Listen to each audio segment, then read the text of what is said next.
सियासत के मंजर बदलते रहे हैं, कई तख्तो-ताज उछलते रहे हैं, मगर एक चेहरा जो बरसों से कायम है, उसी की कहानी के चर्चे नए हैं। देश की राजनीति में हम देखते हैं, कई राज्यों में सत्ता बदलती है, सरकारें आती हैं, जाती हैं, लेकिन पश्चिम बंगाल में एक नाम, ममता बनर्जी, वो बार-बार क्यों जीतती हैं? ये एक ऐसी पहेली है जिस पर दिल्ली में बैठे राजनीतिक विश्लेषक भी अक्सर सोचते रह जाते हैं। आज हम इसी पहेली की परतों खोलने की कोशिश करेंगे। हमारे पास जो स्रोत हैं वो ममता की जमीनी पकड़ से लेकर राष्ट्रीय मुद्दों का बंगाल पर असर क्यों नहीं होता, हर पहलू को खंगालते हैं। तो चलिए इस गहरी पड़ताल को शुरू करते हैं। आखिर को कौन सी रणनीति है जो ममता बनर्जी को बंगाल में लगभग अजेय बना देती है? और ये सवाल इसलिए भी दिलचस्प हो जाता है क्योंकि इसका जवाब किसी एक वजह में नहीं छिपा है। ये कोई एक कारण नहीं है, बल्कि कई वजहों का एक जटिल ताना बाना है जिसमें व्यक्ति, राजनीति, समाज, पहचान सब कुछ मिला हुआ है। और हमारे स्रोत भी यही कहते हैं कि इस ताने बाने को समझने के लिए पहली चाबी ममता बनर्जी की अपनी छवि है।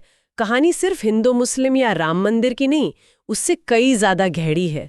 अच्छा, तो मतलब शुरुआत व्यक्ति से होती है। हमारे विश्लेषण में भी सबसे पहली और सबसे बड़ी बात जो बार बार उभर कर आती है वो है उनकी जमीनी नेता वाली छवि। बंगाल में उन्हें दीदी कहा जाता है। ये सिर्फ एक नाम नहीं है ना? ये एक पहचान है, एक रिश्ता है। वो हवाई चप्पल, साधारण सूती साड़ी और एक आम जीवन शैली। ऐसा लगता है कि ये सिर्फ सादगी नहीं बल्कि एक बहुत सोची समझी राजनीतिक ब्रांडिंग है। बिल्कुल, ये एक परसेप्शन बनाने की कला है। जब आम जनता एक नेता को अपने जैसा देखती है तो एक भावनात्मक जुड़ाव बनता है। वो मंच पर भाषण देती हुई नेता से ज्यादा लोगों को अपने घर की कोई सदस्य लगती हैं, और ये कनेक्शन किसी भी भाषण या वादे से ज्यादा मजबूत होता है। यही वजह है कि गरीब, महिला और खास तौर पर ग्रामीण वोटर उनसे सीधे तौर पर जुड़ा हुआ महसूस करता है। ये वो वोटर है जिसे शायद दिल्ली की बड़ी बड़ी बातें कम समझ आती हैं, लेकिन दीदी की सीधी सादी बातें सीधे दिल तक पहुंचती हैं। और इसी जमीनी छवि का एक और पहलू है जो हमारे स्रोतों में बार बार आता है, उनका जुझारूपन, उनकी फाइटर इमेज। मुझे याद है वो तस्वीरें जब चोट लगने के बाद भी उन्होंने व्हीलचेयर पर बैठकर पूरे राज्य में प्रचार किया था, या जब वो केंद्र सरकार के खिलाफ धरने पर बैठ जाती हैं, सड़क पर उतर आती हैं। ये सिर्फ राजनीतिक स्टंट है या इसका सच में कोई गहरा असर होता है? नहीं, इसका बहुत गहरा असर होता है। राजनीति में देखिए, धारणा का बहुत बड़ा खेल होता है। इन हरकतों से जनता में एक सीधा संदेश जाता है कि दीदी डरने वाली नहीं है। वो अपने हक के लिए, बंगाल के हक के लिए किसी से भी लड़ सकती हैं, चाहे वो केंद्र सरकार हो या कोई और। एक विश्लेषण में इस बात पर जोर दिया गया है कि राजनीति में ये जुझारू छवि सीधे सीधे वोटों में तब्दील हो जाती है, क्योंकि लोगों को एक मजबूत नेता की तलाश होती है जो उनके लिए लड़े, जो उनकी आवाज बने। और ममता बनर्जी ने दशकों से खुद को बंगाल की सबसे मुखर आवाज के तौर पर स्थापित कर लिया है। तो ये तो हुई छवि की बात, लेकिन सिर्फ छवि से तो चुनाव नहीं जीते जाते। हमारे विश्लेषण में एक और बहुत अहम बात सामने आ रही है, और वो है बंगाल का महिला वोट बैंक।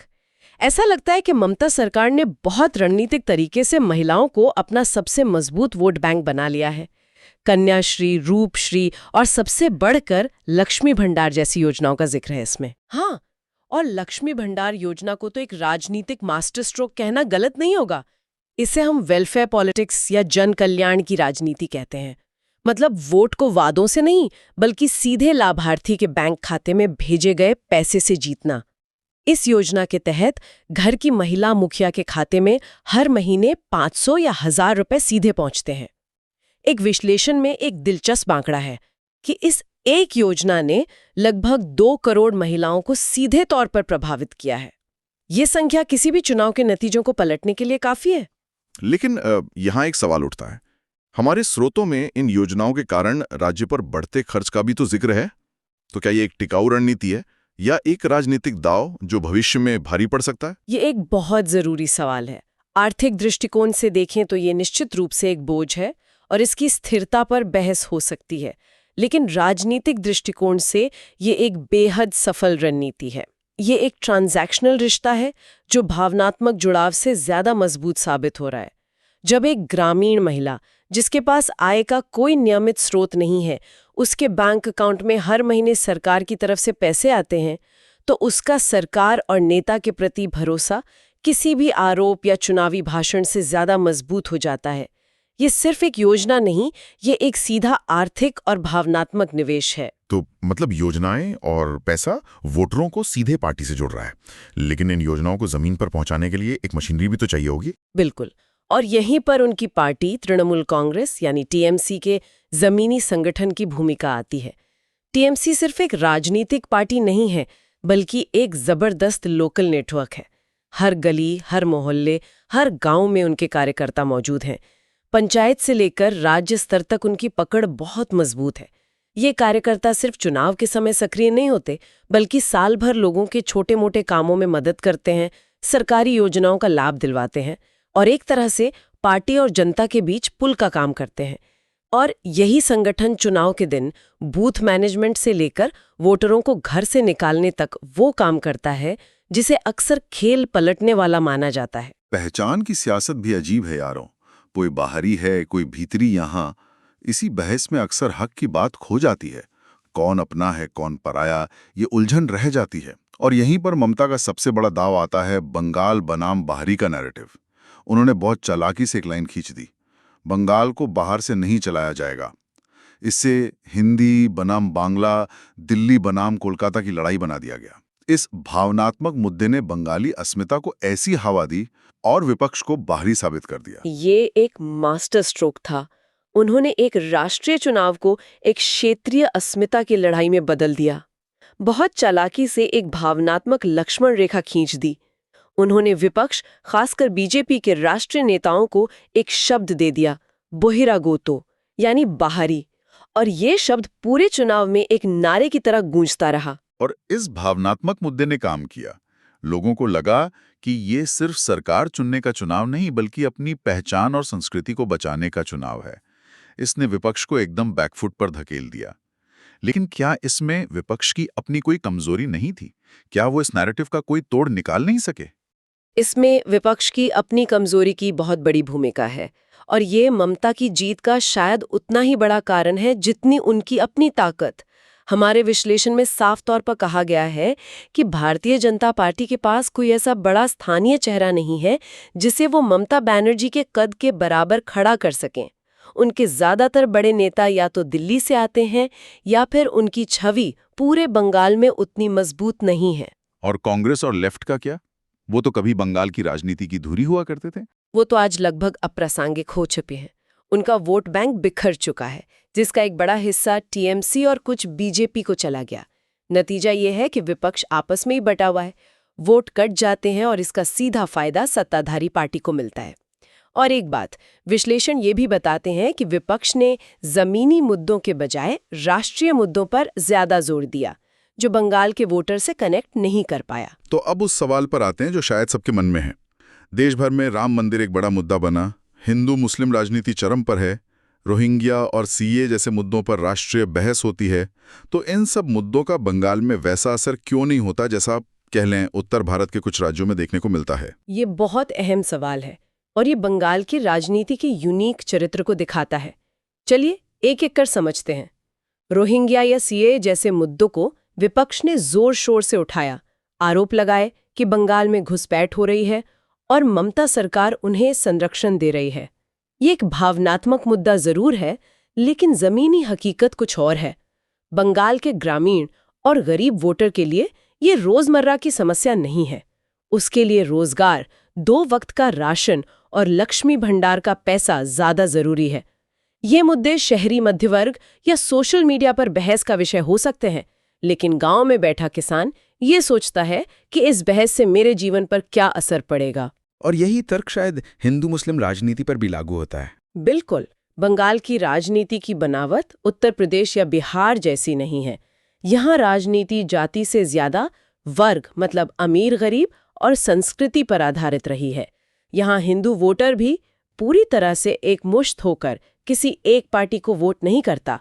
दूसरी तरफ करीब 30% मुस्लिम वोट पहले से ही टीएमसी के पक्ष में एकजुट है। इसलिए धार्मिक ध्रुवीकरण की राजनीति का फायदा बीजेपी को मिलता तो है, लेकिन एक सीमा तक ही।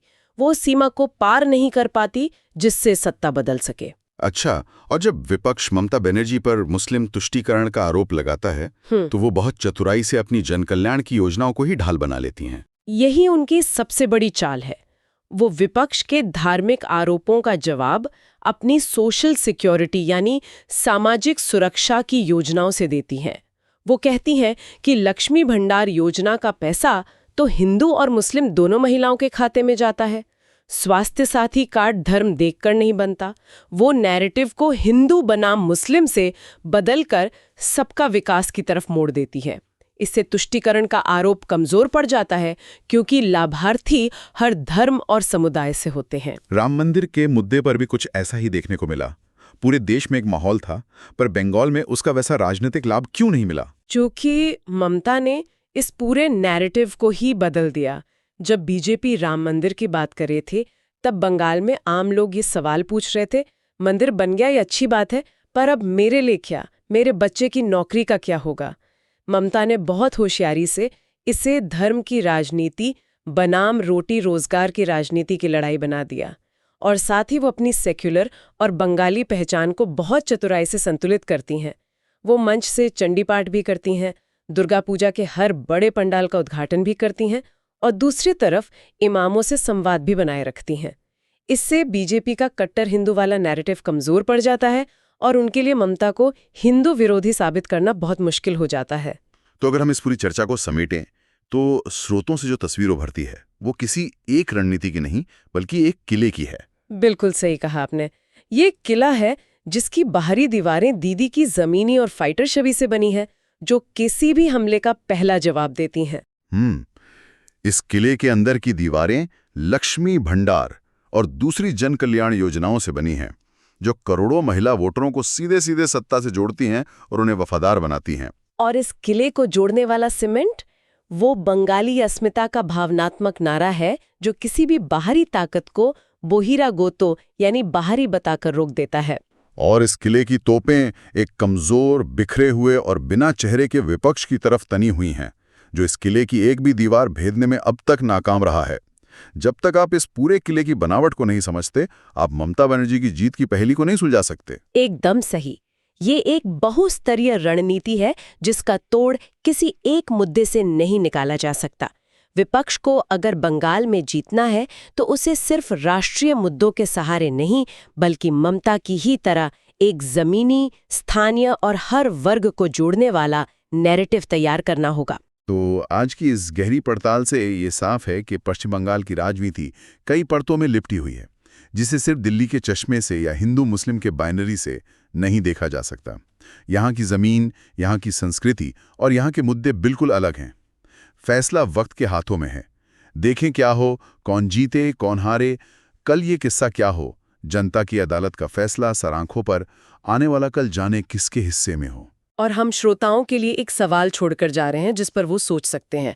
हमारे स्रोतों ने वर्तमान स्थिति का विश्लेषण किया है, लेकिन भविष्य हमेशा अनिश्चित होता है।